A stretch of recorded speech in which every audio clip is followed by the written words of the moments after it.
മറ്റൊരു പ്രധാനപ്പെട്ട വാർത്തയിലേക്കാണ്. ചില സഹപ്രവർത്തകർ തന്നെ കുടുക്കാൻ ശ്രമിച്ചെന്ന് ഡോക്ടർ ഹാരിസ് ചിറക്കൽ.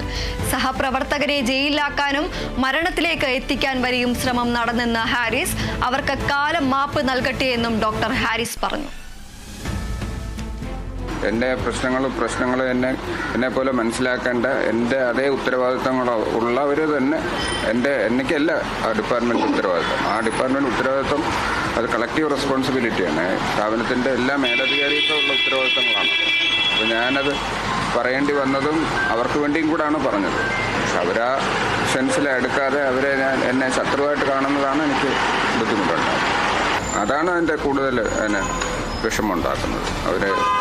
അങ്ങനെ നമ്മുടെ ഒരവസ്ഥ മനസ്സിലാക്കുക പോലും ചെയ്യാതെ നമ്മളെ കൂടുതൽ സമ്മർദ്ദത്തിലാക്കാൻ വേണ്ടി ശ്രമിച്ചു. തെറ്റായ റിപ്പോർട്ടുകൾ മേളിലേക്ക് കൊടുത്തു. ഇങ്ങനെയൊക്കെയുള്ളതാണ്.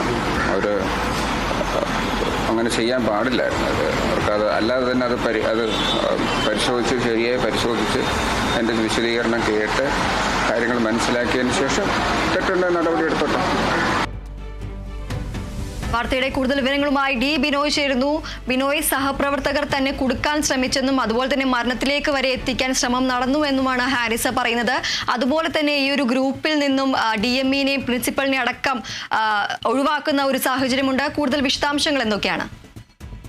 കഴിഞ്ഞ ദിവസങ്ങളിലൊക്കെ തന്നെ എല്ലാം പറഞ്ഞ് അവസാനിപ്പിച്ചു എന്നായിരുന്നു ഡോക്ടർ ഹാരിസ് മാധ്യമങ്ങളോട് പറഞ്ഞെങ്കിൽ ഇന്ന് അദ്ദേഹം വീണ്ടും പരാതി രൂപേണയാണ് ഒരു കാര്യം പറയുന്നത്. തന്റെ ഒപ്പം നിന്നവർ പിന്നിൽ നിന്ന് കുത്താൻ ശ്രമിച്ചു, ഒപ്പം കുരിശിലേറ്റാൻ ശ്രമിച്ചു എന്നൊക്കെയാണ് ഇന്ന് ഡോക്ടർ ഹാരിസ് പറഞ്ഞത്. കാരണം എല്ലാം പറഞ്ഞ് അവസാനിപ്പിച്ചതിന് ശേഷം തിരുവനന്തപുരം മെഡിക്കൽ കോളേജ് ആശുപത്രിയിലെ പ്രിൻസിപ്പലും ഒപ്പം സൂപ്രണ്ടും ചേർന്ന് നടത്തിയ വാർത്താ സമ്മേളനമാണ് ഡോക്ടർ ഹാരിസിനെ വല്ലാതെ വേദനിപ്പിച്ചിരിക്കുന്നത്. കാരണം താൻ ചികിത്സയിലായിരുന്നു. അതിനുശേഷം തുടർ ചികിത്സയും ആവശ്യമായ ഒരു ഘട്ടത്തിലൂടെ മുന്നോട്ട് പോകുമ്പോൾ വല്ലാത്ത തരത്തിൽ ഒരു മനോവിഷമം ഉണ്ടാക്കുന്ന ഒരു വാർത്താ സമ്മേളനമായിരുന്നു രണ്ട് ഡോക്ടർമാർ, ഡോക്ടർ PK ജബ്ബാറും ഒപ്പം മെഡിക്കൽ കോളേജിലെ സൂപ്രണ്ടും ചേർന്ന് നടത്തിയത് എന്നുള്ളതാണ് ഇപ്പോൾ അദ്ദേഹം പറഞ്ഞു വരുന്നത്. കാരണം നിരപരാധിയാണ് എന്ന് താൻ പല ആവർത്തി തെളിയിച്ചതാണ്. തന്നോടൊപ്പം പഠിച്ചവരും 1986 മുതൽ നല്ല പരിചയമുള്ളവരുമായ 2 സുഹൃത്തുക്കൾ അവർ ഇത്തരത്തിൽ ഒരു നീക്കം നടത്തിയത് ആരുടെ പ്രേരണ മൂലമാണ് എന്നുള്ള കാര്യത്തെക്കുറിച്ച് ഇപ്പോഴും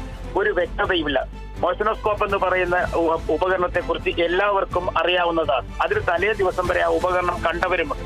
പെട്ടെന്ന് ഇങ്ങനെ ഒരു ഉപകരണം കാണാതാകുമ്പോൾ അത് എവിടെയാണ് എന്ന ഒരു വാക്ക് തന്നോട് ചോദിക്കാതെ മാധ്യമങ്ങൾക്ക് മുന്നിലേക്ക് വെളിപ്പെടുത്തുകയും ഒരു റിപ്പോർട്ട് നൽകുകയും ചെയ്ത രീതി തന്നെ വല്ലാതെ വേദനിപ്പിച്ചിരുന്നു. ഒപ്പം എന്തെങ്കിലും സംശയമുണ്ടെങ്കിൽ ചോദിക്കുന്നതിന് പകരം ഡോക്ടർ ഹാരിസിനോട് ചോദിക്കുന്നതിന് പകരം നേരിട്ട് ചില വിലയിരുത്തലുകൾ നടത്തി തയ്യാറാക്കിയ ഒരു അന്വേഷണവും റിപ്പോർട്ടും അത് തന്നെ മാനസികമായി തകർക്കാൻ വേണ്ടി ഉള്ളതാണ് എന്നാണ് ഡോക്ടർ ഹാരിസ് ഇപ്പോൾ വ്യക്തമാക്കിയിരുന്നത്. എല്ലാവരും പ്രതീക്ഷിച്ചിരുന്നത് ഡോക്ടർ ഹാരിസിന്റെ വെളിപ്പെടുത്തലുകൾ അവസാനിക്കും എന്നുള്ളതായിരുന്നു. എന്നാൽ വീണ്ടും അദ്ദേഹം പറയാനുള്ളത് പറഞ്ഞുകൊണ്ടേ ഇരിക്കുകയാണ്. KGM-CTA കഴിഞ്ഞ ദിവസം അദ്ദേഹത്തിനോട് പറഞ്ഞിരുന്നത് മാധ്യമങ്ങൾക്ക് മുന്നിൽ തുറന്നു പറച്ചിലിന്റെ ആവശ്യം ഇല്ല, തൽക്കാലം അവസാനിപ്പിക്കണം എന്നുള്ളതാണ്.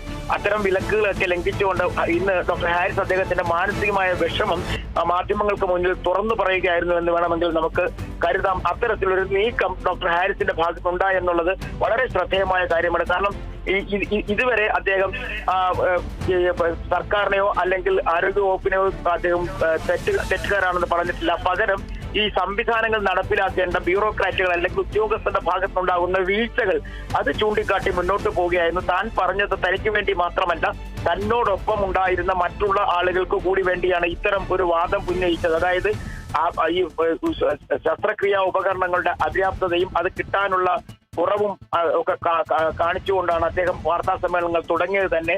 അത്തരത്തിൽ ഉള്ള കാര്യങ്ങൾ പറയുമ്പോൾ അത് തനിക്ക് വേണ്ടി മാത്രമല്ല എന്നുള്ളത് തന്നെ കുത്തി പറയുന്നവർ മനസ്സിലാക്കണമായിരുന്നു. അത്തരത്തിൽ അതൊന്നും മനസ്സിലാക്കാതെ തന്നെ പിന്നിൽ നിന്ന് കുത്തുകയാണ് തന്റെ സഹപ്രവർത്തകർ, തന്നോടൊപ്പം പഠിച്ചവർ, തന്നോടൊപ്പം ജോലി ചെയ്യുന്നവർ ചെയ്തത് എന്നുള്ളതാണ് അദ്ദേഹം വളരെ ദുഃഖത്തോടുകൂടി ഇന്ന് പറഞ്ഞത്. എങ്കിൽ തന്നെയും താൻ ജോലിയിലേക്ക് പോകും, ഞാൻ ജോലി തുടരും, ഒപ്പം ചികിത്സയും തുടരും എന്നാണ് ഡോക്ടർ ഹാരിസ് വ്യക്തമാക്കിയത്. ബിനോയ്, തുടരുക. മറ്റൊരു വാർത്തയുടെ വിശദാംശങ്ങൾ